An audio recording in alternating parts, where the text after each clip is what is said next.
اللي بيتكتب ده كذب، لكن اي حد هيقول حاجه عن لساننا دي مش حقيقيه. الحقيقه الوحيده في الموضوع انه كان جوزها. الفيديو مفبرك، الفيديو ده مش حقيقي. AI شويه شويه وشويه.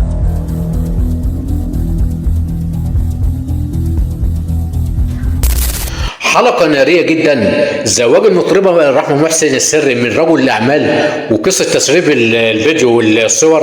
هنعرض لكم سر الترند اللي انتشر على السوشيال ميديا ده. والله هقول لكم نصائح ذهبية لنا كلنا. ده عشان احنا بقينا خلاص في أقذر حقبة زمنية مع أقذر نوعية من البشر. بقول لكم الكل يلبس الهدوم عشان القيامة قربت تقوم. أنا مش متفق مع الأستاذ حنفي السيد لما قال لو كانت رحمة محسن متجوزة وهو اللي صور الفيديو ده مش هنلومها.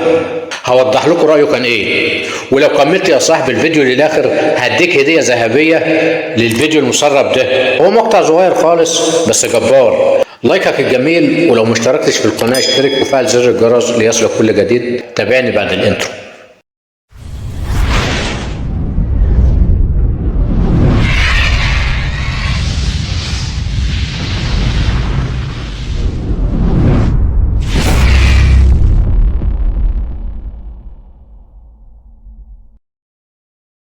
قبل ما اقول لك يا صاحبي قصه تسريب الفيديو الاباحي اللي انتشر على السوشيال ميديا ده، عايز اوضح حاجه للكل. محدش يوافق على الجواز غير رسمي مهما كانت المبررات، واحذر العلاقات السريه لانها دايما بتبدا بجواز عرفي وتنتهي بفضيحه او ظلم. فمن بني على باطل فهو باطل. ممكن اوضح لكم باستفاضه في فيديو كامل عن الزواج العرفي. لو حابين اكتبوا لي في التعليقات. قلت لك في بدايه الفيديو ان هقول لك عن سر الترند اللي انتشر عن الفيديو اللي انتشر على السوشيال ميديا ده، ان رحمه محسن كانت متجوزه عرفي من رجل اعمال كبير تقيل قوي، مش في مصر بس، ده في الوطن العربي كمان، وقدر بفلوسه يرسمها كده بالتقسيمه اللي انتوا شايفينها ديت.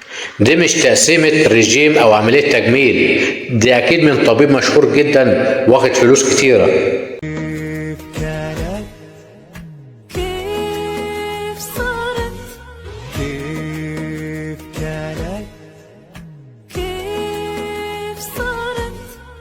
يا ريت تقولي لي عليها عشان عاوز ابقى حاجه تانية خالص زيك كده، بس ما معيش فلوس. طب اعمل ايه بقى؟ اروح بقى اشوف واحده غنيه تدفع لي ثمن العمليه دي ولا ايه؟ المشكله والسر هنا ان قالت لجوزها الرجل الاعمال ان ما ينفعش جوازنا يفضل كده، خليه علني.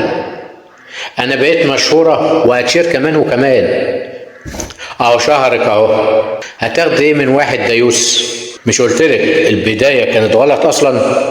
ليه ما خدتيش واحد من الوسط اللي انت فيه؟ بس كان يبقى جوزك علني شرع يعني. مش عاوزه كنت خليكي زي ما كنتي قبل الشهره. لا ده بضلات اللي هي عشان اللحمه خلصت. عينيا يابا ده عينيا.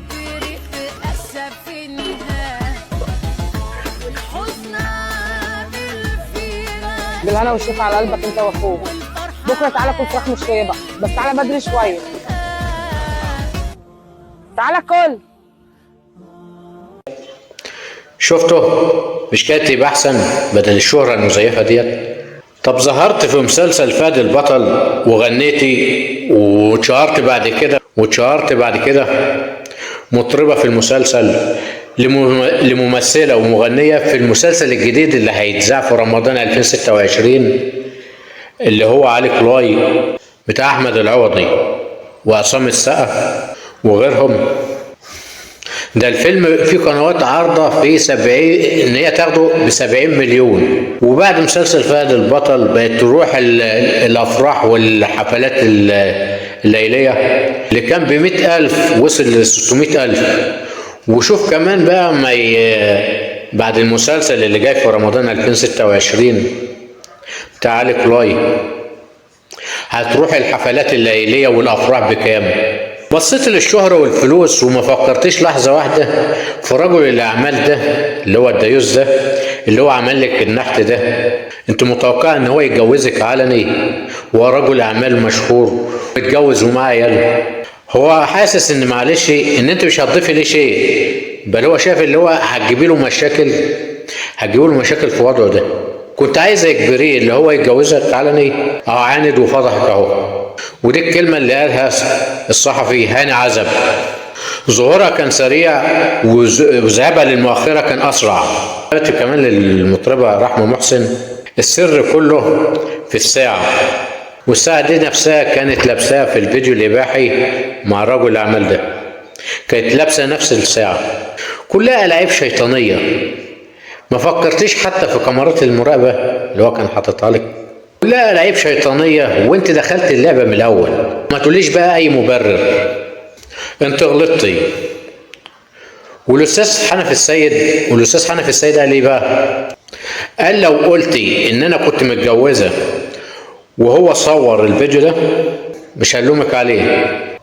هي كانت مراته، وبيقول هو استغل ثقته فيها كزوجة ان هو زوجها وصورها.